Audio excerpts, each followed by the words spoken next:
In the world of entrepreneurship, there is a lot of talk about a fear of failure as being something that might be holding us back. What if the business doesn't work out? What if you get bad reviews? What if nobody buys? What will people say? What will people think about you? How will that make you feel? And sometimes that stops people from taking action. But there's also something else that stops people. And we're going to be talking about that in this episode. You're listening to the Life Friendly Business podcast, where we lift the lid on the reality of running a business around family life and shine a light on the mindset gremlins which may well be stopping you from stepping into your zone of genius. I'm Erin, the Life Friendly Business Mentor, and I'm here to empower you to succeed through personalised support, strategic business training, and ongoing mentorship. Let's work together to champion your goals and ignite your potential so that you can create your very own life-friendly business.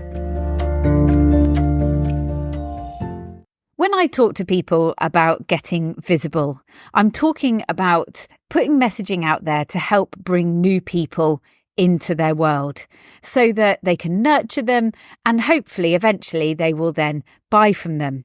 But what comes up time and time again is not a fear of failure, it's actually a fear of success. What if I have too many people wanting to work with me?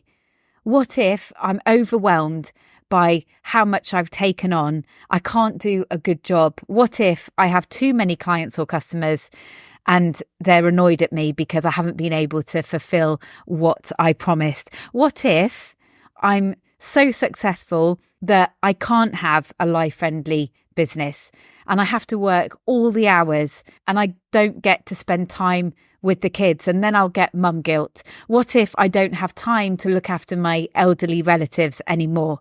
What if I'm so successful and I start earning lots of money and then people don't like me anymore? What if I'm earning more money than my partner? Will that change the dynamic of our relationship? What if I become successful and it changes who I am and I don't like myself anymore? Do any of these thoughts resonate with you? I know for me that these were very deeply buried. I know that I have money mindset issues, and I most definitely have a tendency to think about people with money in a certain way. And actually, that's holding me back. That's something that I still work on today. The idea that I can earn good money and still be a good person. We all have these thoughts and you know, it's from how we've been brought up, the experience we've had as children as well, how we look at other people, and that is impacting how we see ourselves. But will being successful really change who you are? The core of who you are? And if it does change you a little bit, is that really the end of the world? We all know that in terms of the relationships and the friendships that we have in life, these evolve. And sometimes you have lifelong friends, but other times you have friends for different chapters of your life. And that's okay too. So these feelings that we have, this fear of what's going to happen if we really let our businesses fly, that could be holding you back from taking the actions which you know deep down would grow your business.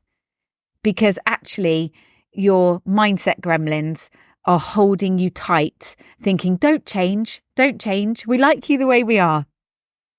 But let's flip the switch on this. When we're talking about getting visible and telling more people what you do, getting your message out there, just remember that the more people you have interested in what you do means that you can be more choosy.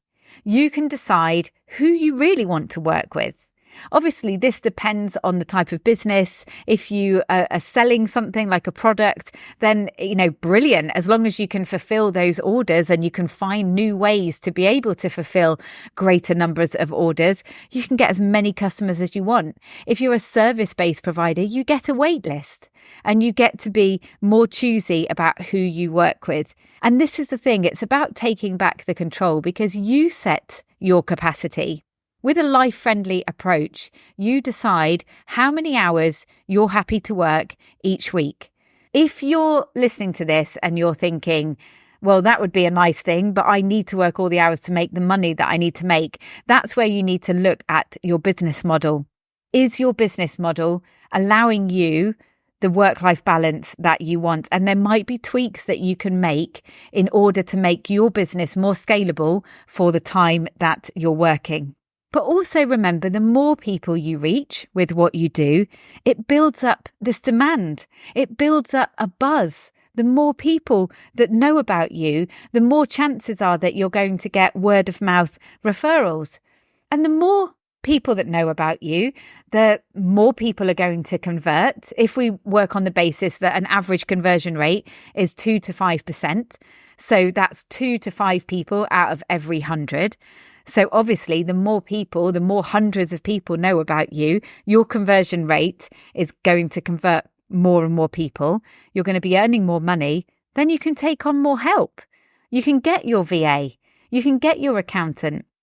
You can get an assistant, whatever it is that you need to be able to keep your business growing, but without increasing the hours that you have. And the other thing to think about as well, and this is one thing that I keep trying to work on my own money mindset, is the more money that you can earn, the more you can help other people. Whether that's your family, maybe you want to be able to look after your parents a bit better. Maybe you want to treat them to certain things. But you can also think about how you can help your clients. Maybe you can have scholarships, for example. Maybe you can offer some freebies. You could support a charity with the extra income that you're making in your business. So there are so many ways that by you succeeding, by you pushing yourself out there and by growing your business, you can make a positive impact. But let's take a moment to think about if you do nothing, if you continue the way you are, having this deep-rooted fear of success that's stopping you from taking action. How are you going to feel in years to come when your business is not growing in the way you want it to? You're probably going to be feeling very frustrated, knowing that you could be achieving more. And you might have regret and wish that you had done things differently. You might see other people around you progressing in their businesses and achieving the things that you dreamed of achieving and wonder why it's not happened to you. When I went to the Tony Robbins UPW event, he did this amazing exercise that had people crying and wailing, where he talked about what would happen if you don't take action today. So he wanted everyone to stand up, 13,000 people in the room.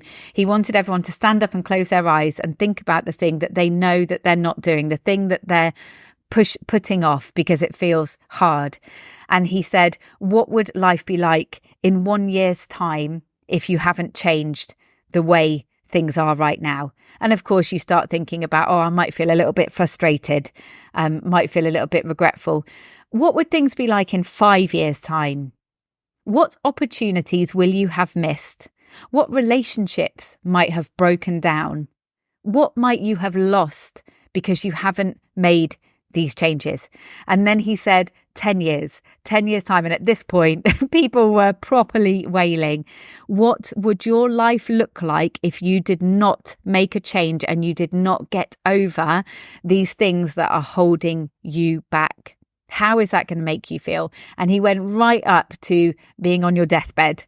What does that look like?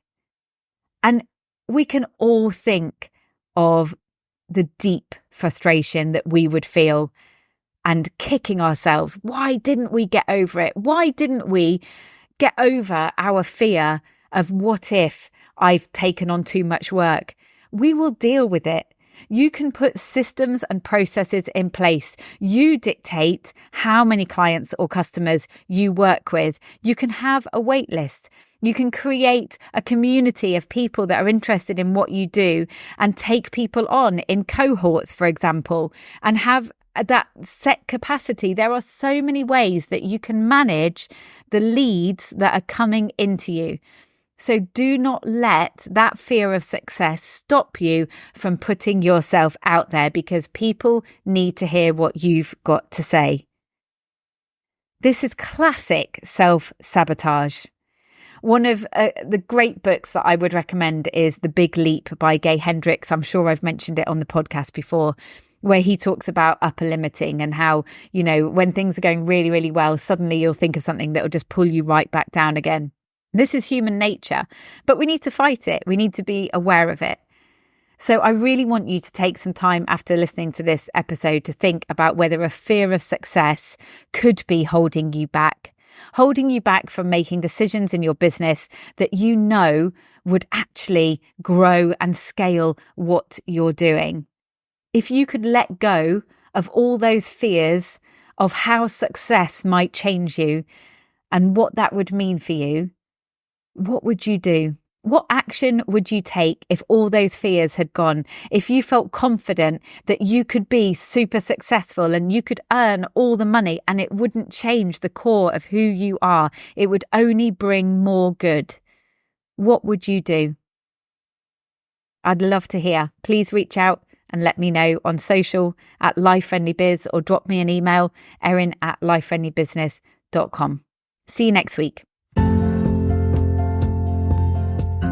Did you know that your chances of success are 7 times greater with peer support? Deep down, I bet you know what you need to be doing to build your audience. I bet these things have been on your list for a long time, but other things keep piling on top, which feel more important at that moment. But the longer you put off growing your audience, the more likely you are to run out of leads. And building an audience is not a quick thing. It takes time. The right time to do it isn't when you're stressing out about where the next client's coming from. It's when you're doing okay and want to keep building from there. Through the Visibility Mastermind, I have created a framework to help you take consistent, focused action. With the support of other women doing the same, you'll be more likely to stick to your plan and actually start to see the results. It's time to take action. Are you with me? Apply now at lifefriendlybusiness.com/visibility.